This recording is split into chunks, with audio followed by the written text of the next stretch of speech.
Hello à tous, c'est Emeline et vous êtes bien sur le podcast Amaryllis. Aujourd'hui, on va parler du thème des dépôts-ventes. Qu'est-ce que c'est que ça? Moi, vraiment, je ne savais pas trop ce que c'était avant d'en entendre parler. Jusqu'à ce qu'on m'en proposait, en fait. J'avais postulé dans une boutique pour juste faire de l'achat-revente parce que je ne pensais qu'il y avait que ça qui existait dans le monde. Et non, il y a du dépôt-vente. Et là, je me suis dit, mais qu'est-ce que c'est? J'étais complètement perdue au début. Alors, peut-être que c'est votre cas, peut-être que vous ne connaissez pas du tout.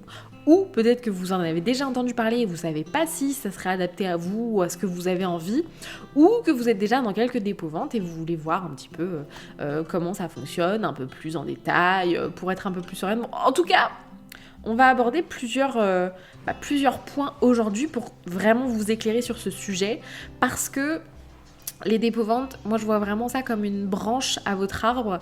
Moi je fais partie de l'équipe, j'aime bien avoir plusieurs branches à mon arbre. Je voudrais pas vendre que par un seul biais, parce que suffit que t'aies une branche qui se casse, bah ensuite t'as une pomme sur une branche, ou alors t'as une pomme sur plusieurs branches, bon ta seule branche tombe, ta pomme, c'est foutu quoi. Alors que si t'as 5 branches à ton arbre, bah t'auras beau perdre une branche, t'auras quand même les 4 autres branches quoi. Voilà un petit peu l'illustration. Mais c'est vraiment une branche qui peut être assez intéressante en fonction de vos produits. Alors c'est quelque chose qui nécessite un peu de temps. Mais donc c'est pour ça que je voulais faire un podcast centré là-dessus, pour déjà vous expliquer comment ça marche, éviter les petits pièges, et puis surtout vous parler de ça en détail pour que vous puissiez voir si c'est adapté à vous ou pas du tout. Ou en tout cas à ce que vous voulez. Parce qu'en soi, c'est adapté, ça peut s'adapter à plusieurs typologies de produits, mais c'est surtout en fonction de vous. Alors déjà, qu'est-ce que c'est le dépôt-vente et comment ça marche? Dépôt-vente, si je dois l'expliquer assez simplement, c'est-à-dire que le dépôt-vente, vous restez propriétaire du stock jusqu'à ce que le client achète votre produit. C'est-à-dire que vous allez déposer du stock de façon assez malléable, dans le sens où c'est pas comme une commande, c'est-à-dire qu'on va pas vous dire oui, il me faudrait 36 bracelets argentés, il me faudrait 15 colliers dorés. Non, là vous êtes assez libre sur ce que vous déposez pour le coup. Les boutiques peuvent éventuellement vous orienter, mais en tout cas, vous êtes libre de ramener ce que vous voulez. Donc c'est assez sympathique, notamment quand vous avez des éditions limitées ou des choses comme ça, ou des choses peut-être que vous avez retirées sur votre site, que vous voulez pas forcément trop laisser chez vous. Ça permet un peu de les déstocker, entre guillemets. Mais voilà, le but c'est vraiment d'exposer physiquement ou sur un site internet. Vous avez aussi des boutiques concept store en ligne qui réalisent des dépôts-ventes. Et le principe, c'est que, admettons, vous déposez du stock fin décembre, ce que personne ne fait vu que, tout le monde est complètement au sol à cause de Noël, on s'entend bien. Vous déposez du stock fin décembre parce que vous avez trouvé une super boutique qui fait du dépôt-vente, et le contrat commence 1er janvier. Oui, parce qu'il y a un contrat par rapport à l'achat-revente, parce que c'est justement quelque chose un peu plus sur le long terme. Vous déposez votre stock tranquillement, ça peut être vous qui le mettez en place ou pas, ça c'est en fonction de si c'est proche de chez vous ou pas, mais en tout cas vous pouvez être assez libre aussi de comment mettre en disposition vos produits.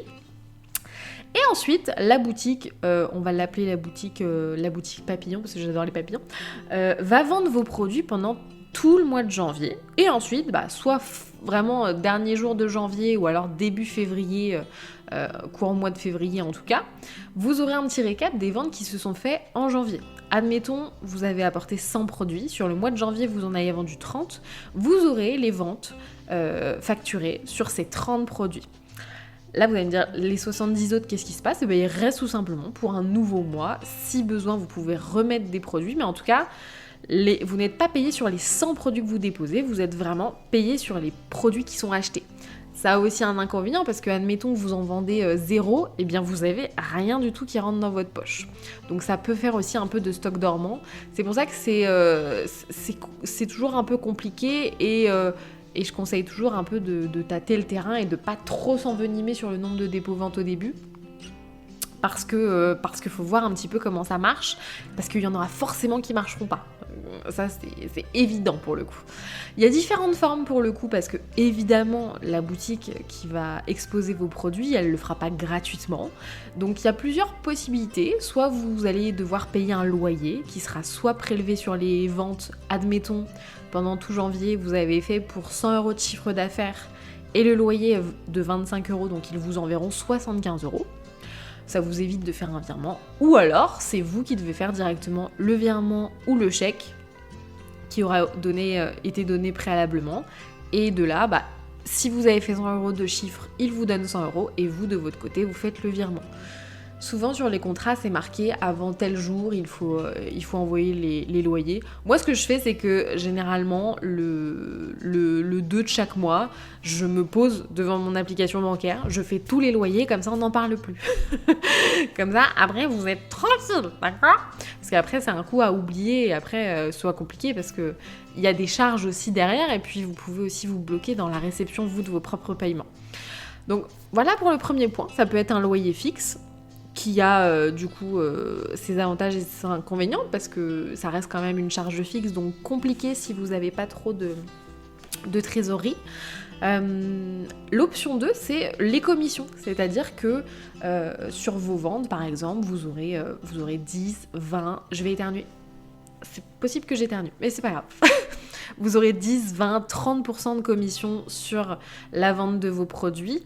Ça veut dire que si vous vendez 100 €, la boutique prendra automatiquement, si c'est 30% de commission, 30 €, 30%, oui, 30 € sur vos ventes. Si vous vendez pour 1000 €, la boutique prendra pour 300 €. L'avantage quand même, quand c'est que de la commission, c'est que vous vendez rien, vous payez rien. Ça vous évite d'avancer. Le désavantage, c'est que quand vous faites des gros mois, type décembre, j'allais dire janvier, pas du tout, type décembre, ce genre de choses, forcément vous devez donner plus que si vous aviez donné un loyer tout seul. Tout ça, c'est un équilibre pour le coup. Et il y a aussi l'option d'avoir les deux, c'est-à-dire d'avoir un loyer et d'avoir des commissions également à côté. Alors souvent, quand il y a des commissions avec, c'est quand même pas du 40% ou du 30%, c'est plus du 10, 15, voire 20. Donc là, c'est quelque chose qui peut être possible aussi, d'envoyer un loyer et quand même d'avoir des commissions sur les ventes que vous réalisez. Donc ça, c'est à voir en fonction de vous. Alors, le faux piège, c'est de se dire que comme ça coûte cher un loyer, ça veut dire que ça marche de fou. Alors c'est faux, hein. Si ça peut potentiellement mieux marcher, c'est possible, mais c'est pas parce que vous avez une boutique où vous payez 50 € de loyer que vous allez mieux marcher qu'une boutique où vous payez 20 € de loyer. Ça dépend de tellement de facteurs, ça dépend de votre produit, ça dépend des clients qui viennent, ça dépend des permanenciers, ça dépend de plein de choses. Donc ça, c'est vraiment à prendre en considération. Ne vous envenimez pas, ne partez pas du principe que comme il y a une boutique qui vous propose un loyer à 100 balles, ça veut dire que derrière vous allez faire du 1000 € de chiffre d'affaires tous les mois. Faites attention à ça. Moi, je vous conseille quand même au début de choisir assez rigoureusement, en tout cas si vous voulez...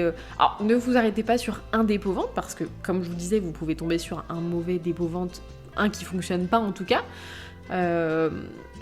Essayez avec 2-3 en regardant un petit peu ce qui se fait déjà, en essayant de faire en sorte qu'il n'y ait pas trop de concurrents, des choses comme ça où vous serez un peu plus à l'aise pour vraiment voir si c'est quelque chose qui est adapté à vous.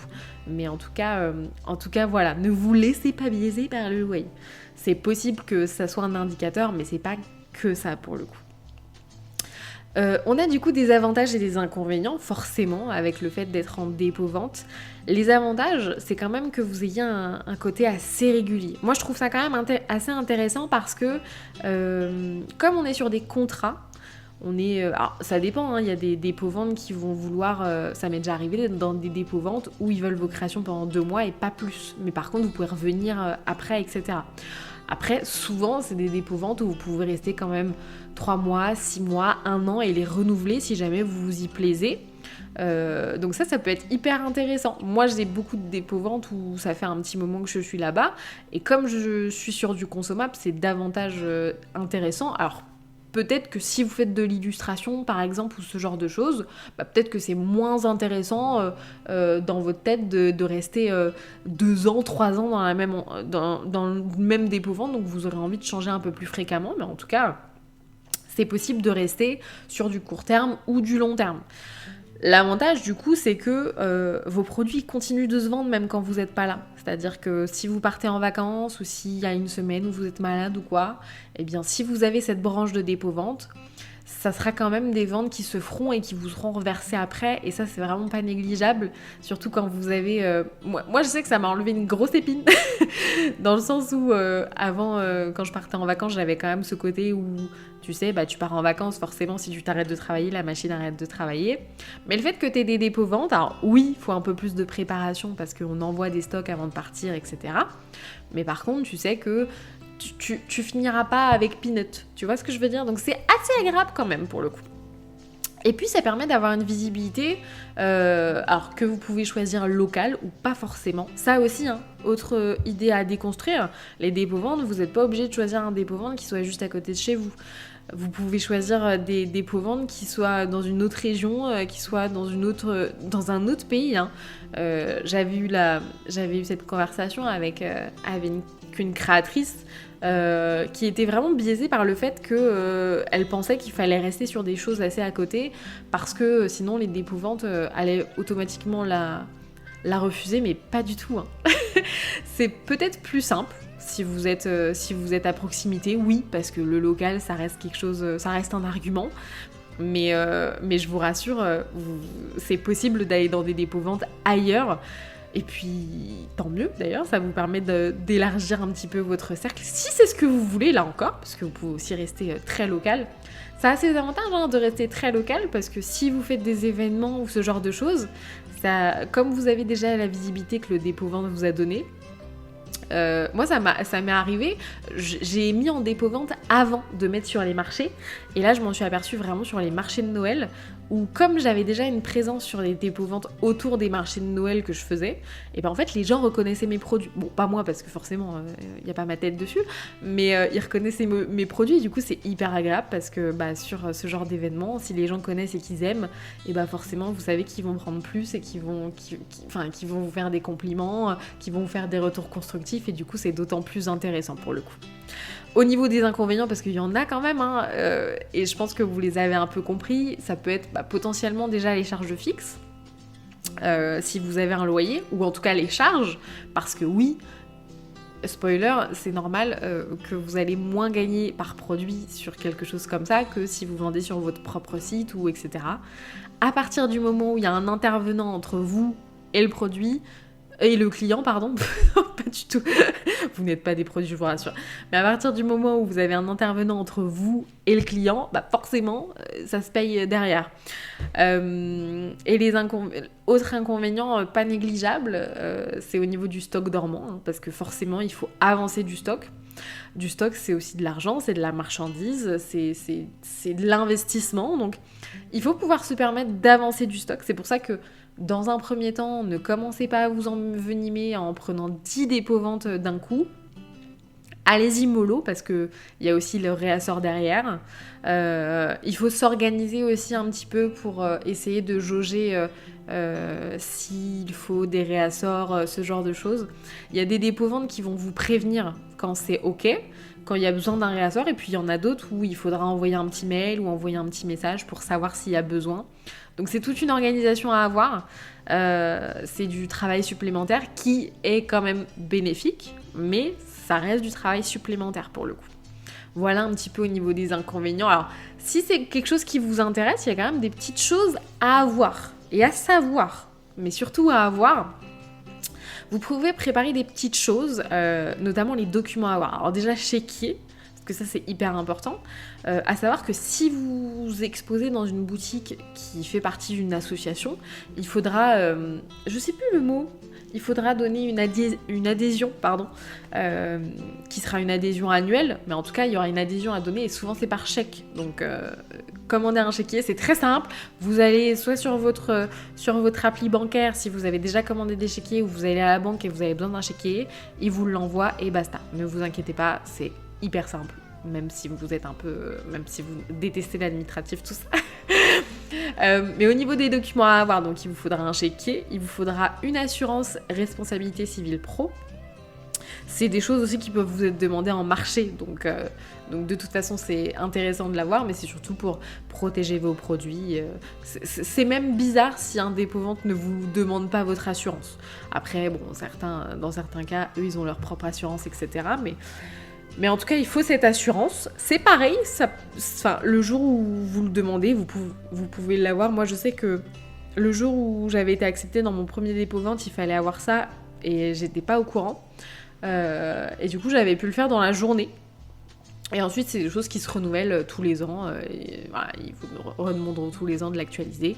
Mais du coup, il faut cette assurance-là. De toute façon, généralement, quand vous devez envoyer des documents au dépôt-vente quand vous commencez, il vous faut votre assurance responsabilité civile pro, le contrat, c'est là où vous verrez toutes les modalités de commission, de loyer, comment ça se fonctionne pour la facturation, etc., etc. Autre petite chose que vous pouvez regarder sur les contrats, c'est est-ce qu'il faut étiqueter vos produits. Dans certains cas, il faut les étiqueter directement. Dans d'autres cas, il n'y a pas besoin, ça sera directement le magasin qui va mettre ses propres étiquettes. Si vous ne voyez pas trop dans le contrat, rien ne vous empêche de demander, faut toujours une question un peu con qu'au moins avoir l'air d'un con. donc vous pouvez poser la question si c'est nécessaire d'étiqueter les produits ou pas, et s'il y a besoin d'un étiquetage spécial avec une référence ou ce genre de choses pour le coup. J'ai l'impression que quand je le dis comme ça fait hyper peur, mais en vrai c'est une habitude et ça fonctionne tout seul, je vous rassure. Mais là comme ça fait peut-être beaucoup d'informations si vous connaissez pas, mais en fait c'est vraiment un roulement. Et au bout d'un moment vous êtes habitué, vous savez que voilà, là il serait temps de faire un réassort, vous sortez tous vos produits, vous les étiquetez, vous les mettez en colis ou en caisse si vous allez les déposer physiquement, et puis c'est fini pour le coup. Il y a aussi autre chose à voir, il vous faudra un bon de dépôt et une facture. Alors, grosso modo, c'est la même, ça fonctionne de la même manière. Votre bon de dépôt, vous pouvez vous baser par rapport à votre facture. C'est juste que le bon de dépôt, grosso modo, c'est l'inventaire de ce que vous allez remettre à la boutique. Donc dessus, il faudra la dénomination de vos produits, la quantité et le prix de vente qui sera affiché. Ou à afficher si jamais ils ne sont pas étiquetés. Mais en tout cas, voilà un petit peu ce qu'il faut. Et évidemment, il ne faudra pas mettre de montant total ou de ce genre de choses, parce que c'est pas une facturation, il n'y a pas d'acompte ou quoi. Il y a Tournesol qui est en train d'être devant les fesses devant l'écran, donc c'est un peu compliqué Tournesol. Merci de participer à ce podcast, ça fait plaisir. Et une facture, un module de facturation, parce que comme je vous le disais, vous aurez certaines boutiques qui auront besoin que vous leur fassiez la facture. Donc, mais Tournesol, ils vous auront besoin que vous fassiez la facture. Donc là, c'est comme le bon de dépôt, vous rajoutez le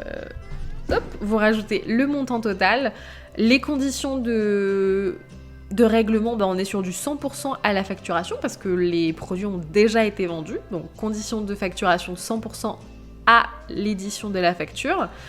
Et puis, numérotez bien vos bons de dépôt et factures surtout. Comme ça vous évitera de vous perdre. Moi, ce que je fais, c'est que je les mets en objet du mail, surtout les bons de dépôt. Comme ça, je sais.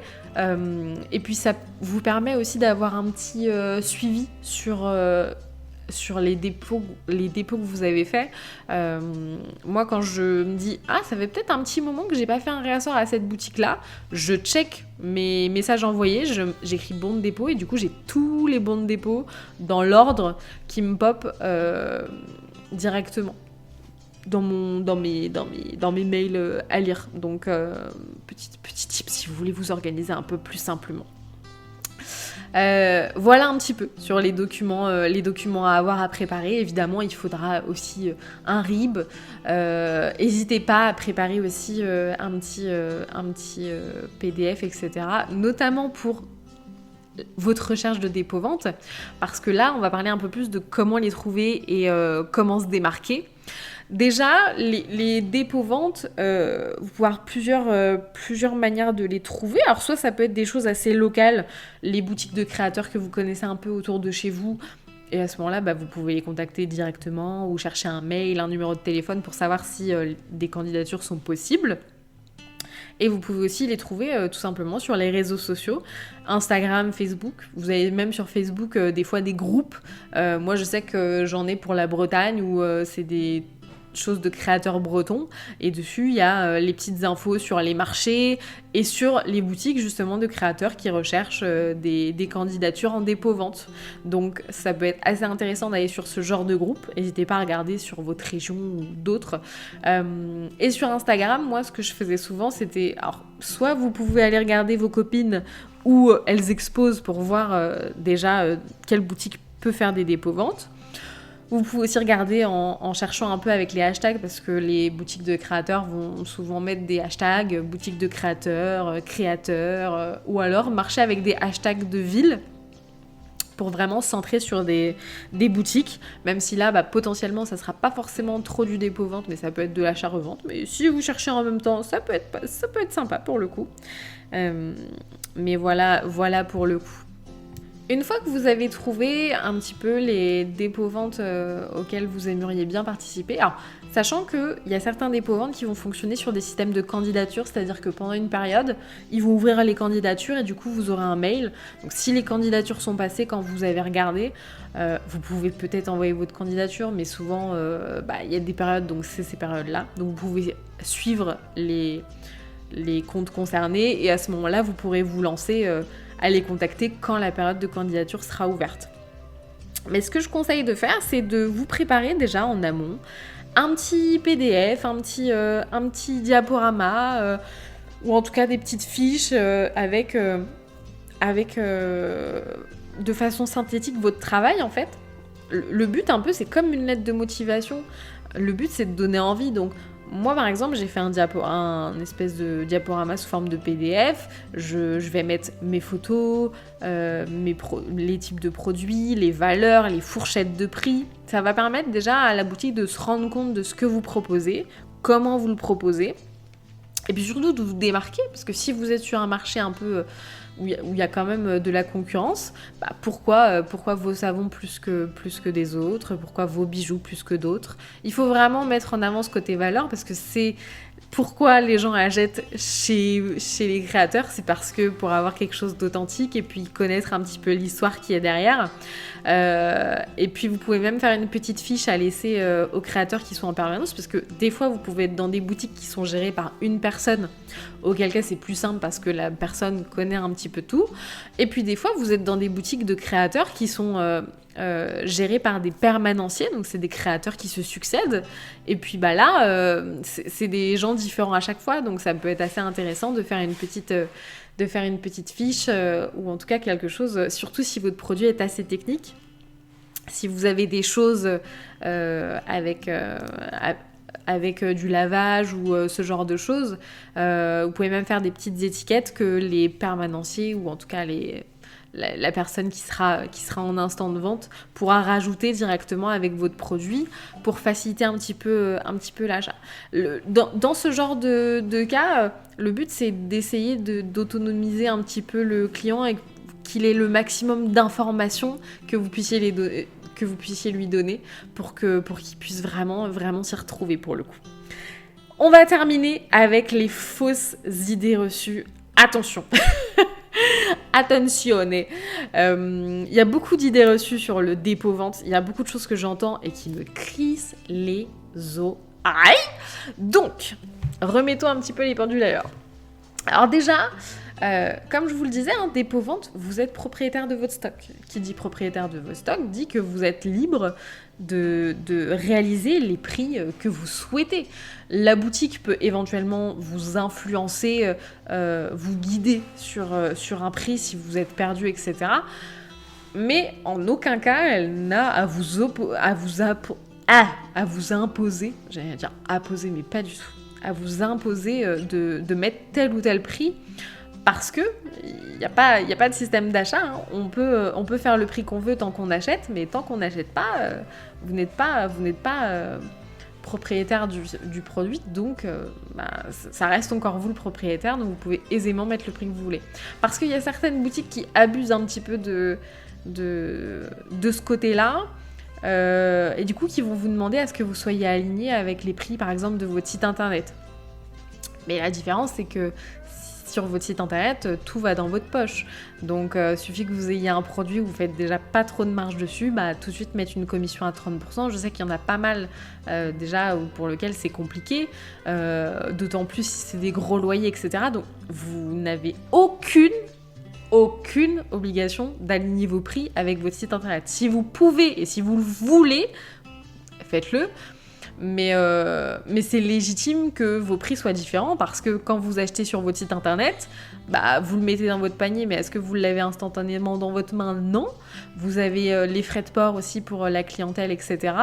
Donc, sauf si vous les prenez vous directement, mais en tout cas, c'est normal qu'à partir du moment où il y a un acteur entre vous et le client, le prix se mette là-dessus. Et puis si vous avez des clients qui disent « je comprends pas pourquoi c'est plus cher », oui, vous avez votre commission, ça paye d'autres personnes, ça ne va pas directement tout dans votre poche.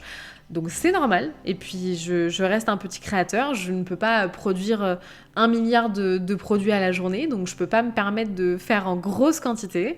Donc malheureusement, avec mes capacités actuelles, et puis pour vous proposer quand même toujours quelque chose de top, je fais pas des marges mirobolantes, donc forcément, je suis obligée de les répercuter sur le prix. Même si j'essaye de toute façon de faire le prix au plus juste pour vous aussi. Mais voilà un petit peu. Comme ça, vous avez déjà votre pré-réponse de fait. Et puis, autre petite chose, le fait d'être plus rentable si on vend soi-même. Parce que des fois, on peut exposer dans des boutiques et puis on peut proposer du personnalisé à côté. Par exemple, de la couture ou des choses comme ça.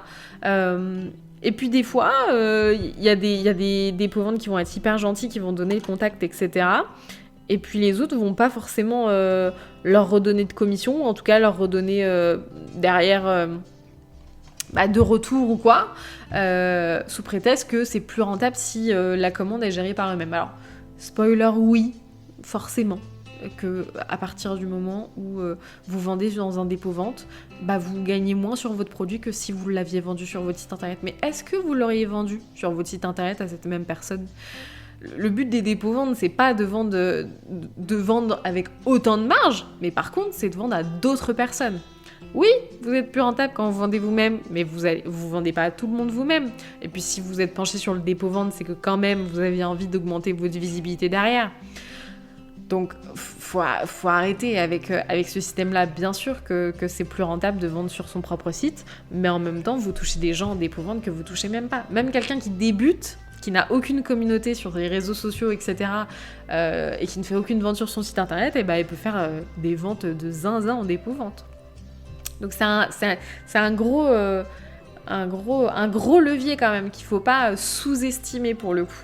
Mais il faut pas le dénigrer pour autant pour le coup. Bon, en tout cas, j'espère que ce petit podcast sur les dépôts-ventes vous aura aidé. J'espère que j'aurai répondu au maximum de questions qu'il est possible d'avoir. J'ai essayé de faire quelque chose d'assez synthétique pour pas trop vous bourrer le crâne. Mais en tout cas, si vous avez des questions, n'hésitez pas sur les réseaux sociaux Instagram, @amaryllispodcast. Si vous avez des questions, j'y répondrai avec plaisir. Et puis nous, on se retrouve sur un nouveau podcast très bientôt. Et puis j'ai déjà hâte de tourner le prochain podcast et de savoir si celui-là vous a plu, en espérant vous avoir aidé. Et puis sur ce, gardez le sourire et puis gardez le smile. Et puis à la prochaine. Bye!